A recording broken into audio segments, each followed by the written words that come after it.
Hello, Splinterlands players. This is Steven here to take part in the Share Your Battle Challenge. This week we're featuring the Javelin Thrower, which is a rewards card. It's a card I used to really love. Now it's a card that I think is kind of good because of the new set having a lot of strong cards too. So let's go take a look at the stats of the card. I like to start out there. I have the card maxed out. So at 5 mana to have 4 range damage is a good mana cost to damage. So it is a pretty economical card. It also has 6 life, 6 speed, so it's really fast. You can't really use this card in reverse speed because of that though. But it's really great for any other format.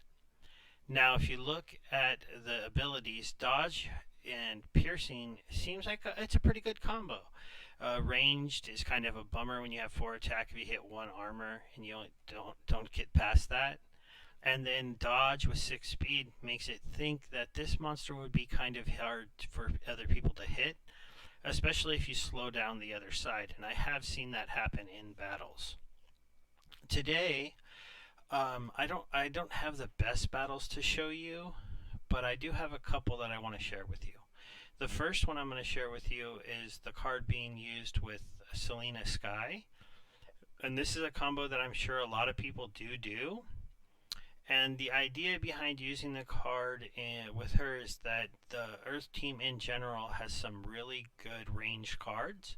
So you can run a Selena deck with all Earth cards like I did here. Now, because this match, let me just get the rule set up for you. Here we go. I'll let it go ahead and get the buffs going. But this match was range can attack from anywhere. I was comfortable with doing a lot of range in the back. It was also no melee monsters. So I was pretty comfortable with the idea of just going ahead and putting, I'm going to pause it here for just a second, with putting not that much magic in there. I was expecting to possibly run into a lot of magic on the other side. That didn't end up happening because with no melee, you normally see a lot of magic. So that's why I went double magic reflect in the front and then followed it up with the ranged attackers in the back. I also did a little bit of control with the idea of flying being a problem. I did use somebody with snare, and the idea of always wanting to use slow and weaken. You want to at least use one speed change in the game because you don't want to have the other team dramatically faster than you if they're using a buff and a weak. So I feel like you either want to use a speed buff or use a speed debuff to the other team to kind of balance that out. It ended up helping me out here because he used no speed bonuses, so I just slowed down his side, and you'll see his team miss a couple times. Initially, when this battle first came up and I knew he'd have a lot of blast damage, I was a little worried, but his monsters don't hit that hard. So you'll see the battle ends up being relatively easy. I'll speed it up a little. I take that card out really quick. I know you missed some of the attacks in the beginning. He starts bouncing around, hitting different targets, which I think kind of negates his blast ability. Sometimes he's hitting the first row, blasting to the second.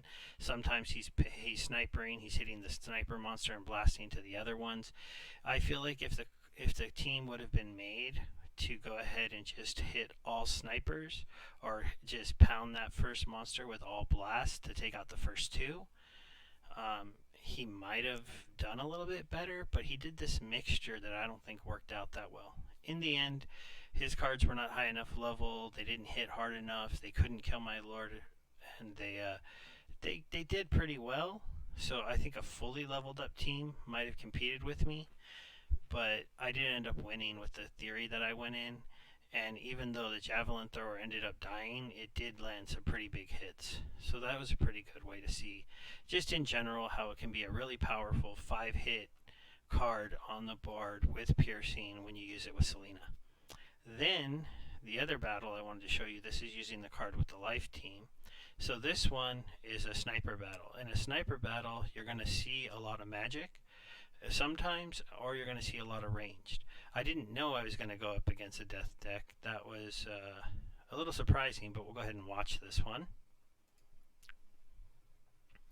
So in this battle, having it just be a sniper battle with no other particular rule set, because I thought that I might see some magic splash damage, I went for magic reflect here, and then healing here. So if splash hit here, hurt him, we'd double send it back, and then we would this monster would heal late turn. So hopefully the splash damage wouldn't kill him very quickly. They didn't end up going very much magic damage. They did have the one card, and luckily he doesn't have his void, so the single bounce back, was still working well. But that's the theory I went with. And then I just wanted to have the big sniper at the end, and I played the Spirit of the Forest for the armor to give everybody armor. That was just in case there was somebody using a lot of ranged or anything else. I do like to use this card because it gives everyone the armor buff, and it gave me an early turn healer for my tank. Again, I got a little lucky here. His cards were a little under-leveled. You will at least get to see the big attack there. And there's that fact that dodge right there paid it good. So it helped counteract the fact that I missed that first attack.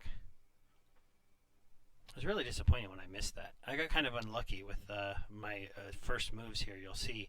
Because the second time, the Spirit of the Forest goes first when I could have got the 4 damage one hit, and then the Spirit of the Forest would have hit somebody else. I did get poison there, which was a little bit disappointing, but then I got a poison, so it was a pretty equal when it comes to like the lucky part of the game, right? Getting poisons, getting misses, getting dodges. I would have liked one more dodge here for the Javelin Thrower, but I guess one in the game isn't too bad. Because if it would have, I would have lived one more turn. In this case, because of the poison, it's going to die now that it's down to 2. You do see, though, the game was already over by the time that happened because they just didn't have enough damage. And also, I got a little bit lucky right there that I won the 3-speed test on who would go first. So that battle comes to an end, and that really kind of just finishes up taking a quick look at the Javelin Thrower in place. Just one other thing to talk about on the card is that it is a rewards card, and because of that, it's relatively cheap. You can usually rent this card cheap. I'm renting this one out for half a cent. You should check out the Peak Monsters Market. All of the rewards cards that are pretty strong are pretty cheap to rent.